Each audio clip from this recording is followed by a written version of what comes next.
Hey there. Subscribe to my channel. And also press this bell icon, so you never miss any new updates, cause whenever we upload new video you will get a notification on your phone. dhegaystayaal ku soo dhawaada barnaamijkeenii sheekooyinka quraanka oo aalaaba uu halkan idinkaga soo jeediyo Axmed Faarax Cali Idaaja. tanina waa sheekadii saddexaad oo ka mid ah sheekooyinka quraanka kariimka ah. waa sheekadii Nabi Huud. reer Caad waxay degi jireen meel la yiraahdo Al-Ahqaaf oo Yemen iyo Cumaan u dhaxaysa. intii muddo ah ayay barwaaqo adduun ku noolaayeen. wax walba oo uu aadanuhu jecel yahay ayuu Eebba ugu deeqay.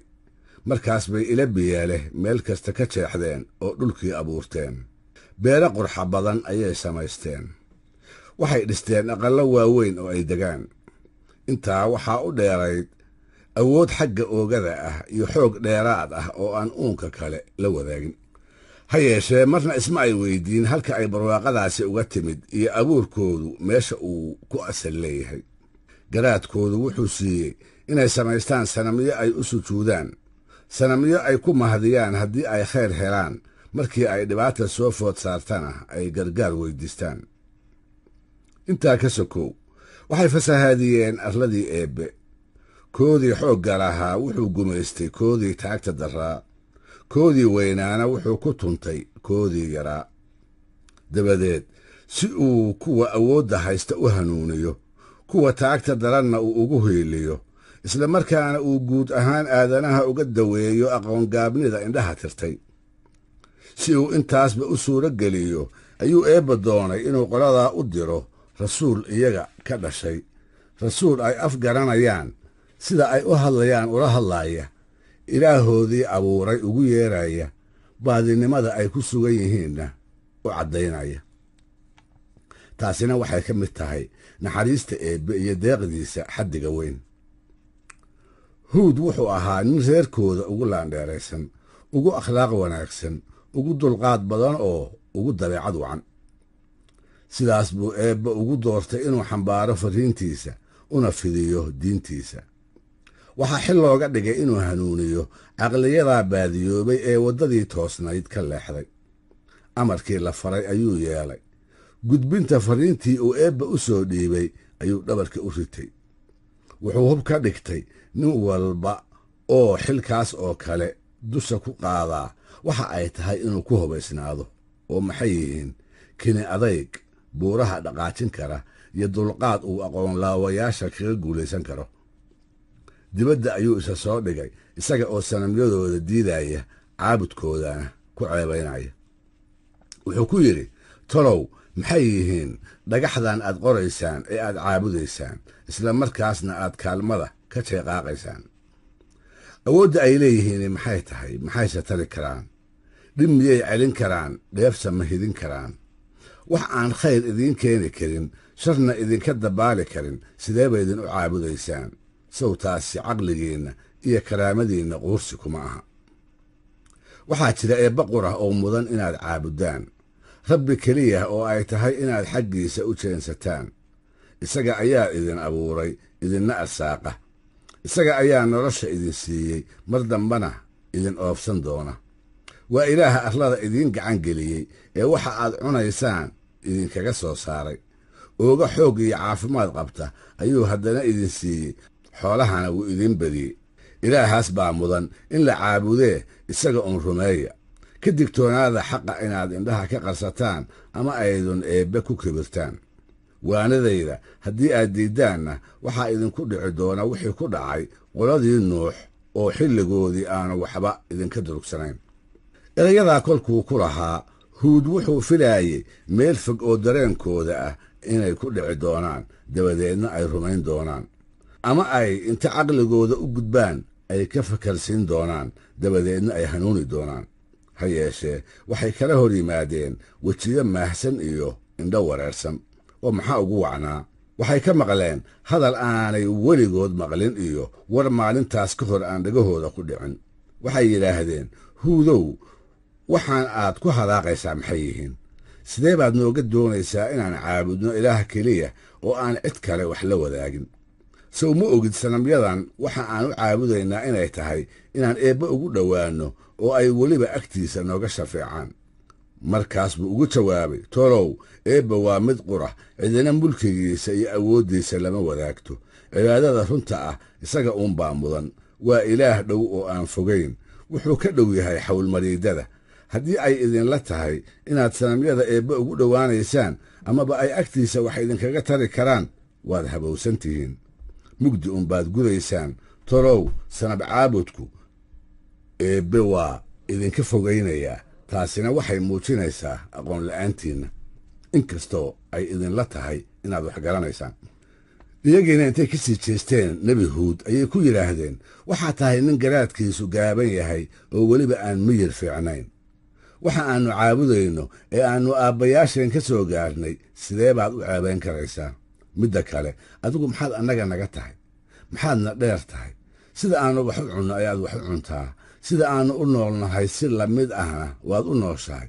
adigoo sidaas noola mid ah, sidee bay ku dhacday inuu eebba adiga kuu doorbido gudbinta dhambaalkiisa iyo fidinta diintiisa? waxaan kuu aragnaa inaad tahay nin been hawaasa oo been hawaasyada kale la mid ah. nebi huud baa kolkaa ku jawaabay, tolow, caqligaabni iyo waalli toonihi ima hayaan. muddo dheer ayaan idinku dhex noolaaye, miyaad igu aragteen wax aad igu nacdaan? doqonnimase ma igu dareenteen? maxaase ku jaban eebbe farriintiisa iyo fidinta dacwadiisa inuu midkiin ku aamino? taasi la yaab ma lehe. waxaa la yaab leh dadka inaan loo soo dirin rasuul, nidaam darro iyo diin la'aanna ay ku jiraan.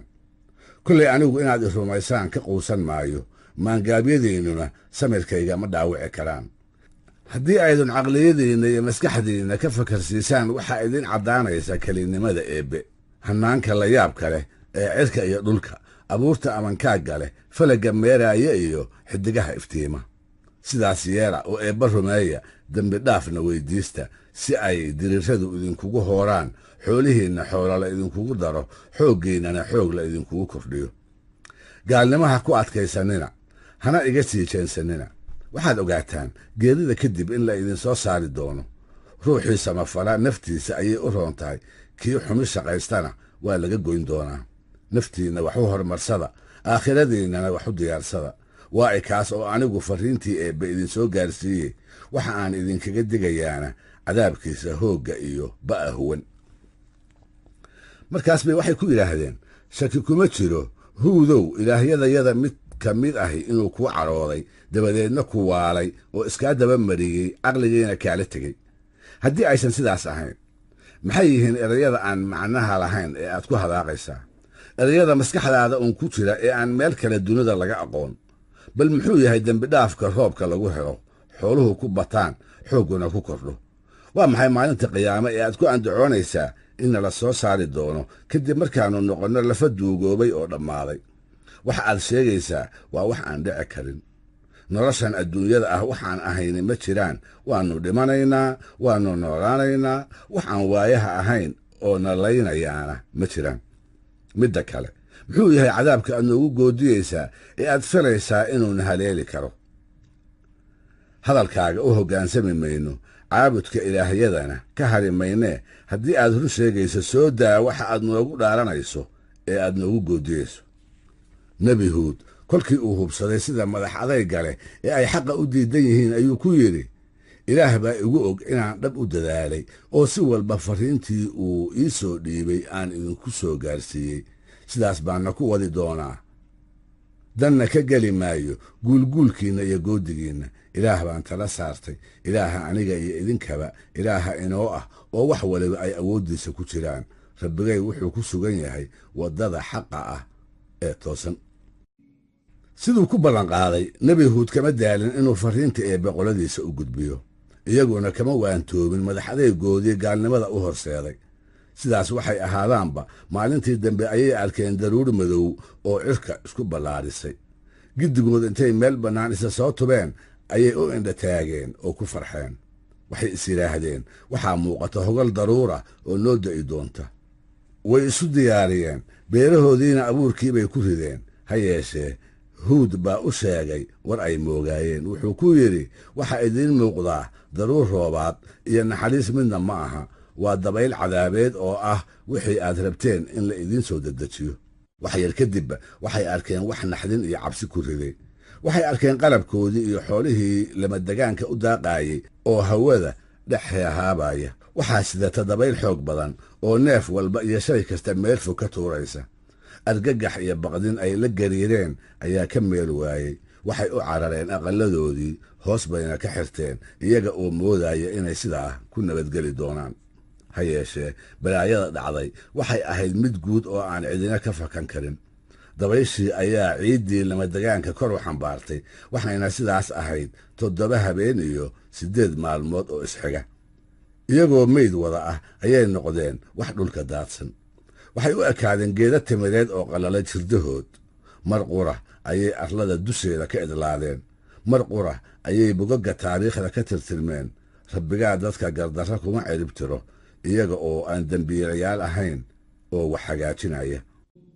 maalintaas ayaa waxaa xagga Huud u soo cararay saaxiibbadiisii xaqa rumeeyey. isaga iyo iyaguba waxay halkii ay joogeen ka eeganayeen dabaysha bacadka xambaarsan ee gaalada gumaadaysa. xero eebba dhigay ayay iyagu ku sugnaayeen, wayna xasiloonaayeen. waxay meeshoodaa iska joogaanba dabayshii dhaxanta badnayd ayaa degtay, noloshiina sideedii hore ayay ku soo noqotay. nebi Huud wuxuu u guuray Xadramoot, halkaas oo cimrigiisa intii ka harsanayd uu ku dhammaystay. halkaa haynoo joogto barnaamijkeennii sheekooyinka qur'aanka qaybtiisii 3.